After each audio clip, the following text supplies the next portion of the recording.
उद्या शिवरात्र, आपलं परमभाग्य. उद्या शिव पार्वतीचा विवाह सोहळा संपणार. उद्याची रात्र फार विशेष.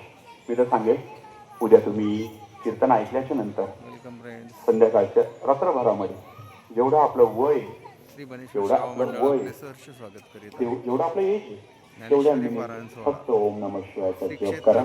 तुम्हाला खूप काही होणार आहे ते निश्चित मी सांगू शकेल. फार जबरदस्त. आणि मला सांगू द्या, मागचं वर्ष हे मंगळाचं वर्ष, मी ऍस्ट्रॉलॉजी अभ्यासी म्हणून बोलतोय. हे वर्ष सूर्याचं वर्ष. त्यामुळे रोज सूर्याला नमस्कार करत चला. ज्यांच्या घरात अडचणी आहेत, वादविवाद होतात, पैसा टिकत नाही, झगडे होत आहेत, सगळं होत आहे, फक्त घरातल्या सगळ्या माणसाने सकाळी सूर्याला नमस्कार करायला शिका. त्यावेळेस तुम्हाला बाहेर पडायचं, सूर्याला नमस्कार करा, घराच्या बाहेर जा.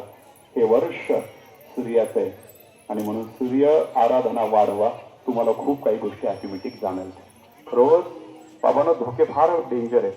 अजून 1.5 वर्षामध्ये एखादा व्हायरस येते असं सगळ्यांचं म्हणणं आहे. आणि तिसरं महायुद्धाच्या उंबरठ्यावरती आपण, कदाचित जर युद्ध सुरू झाल्यानंतर भारताची उडी झाली, लाईट पण जाऊ शकते. सोलर बसून घ्या सगळ्यांनी.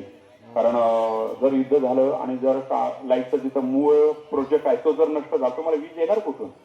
आणि मग जर वीज घेतलं, बोरमधून पाणी काढणार कसं? UPI हे कसं वापरणार तुम्ही? तुमचे मोबाईल कसे चार्जिंग होणार? म्हणून मोबाईलची फार कमीच सवय लावा, नाहीतर वेळ लागायची परिस्थिती येईल पुढे मुलांना.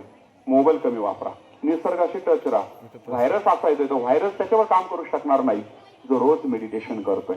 कारण वैश्विक ओरा तुमचा क्लिअर असणार आहे आणि ज्याचा वैश्विक ओरा क्लिअर आहे त्याला व्हायरस काहीच करू शकणार नाही तिथे पुढच्या काळामध्ये. म्हणून ध्यान वाढवा.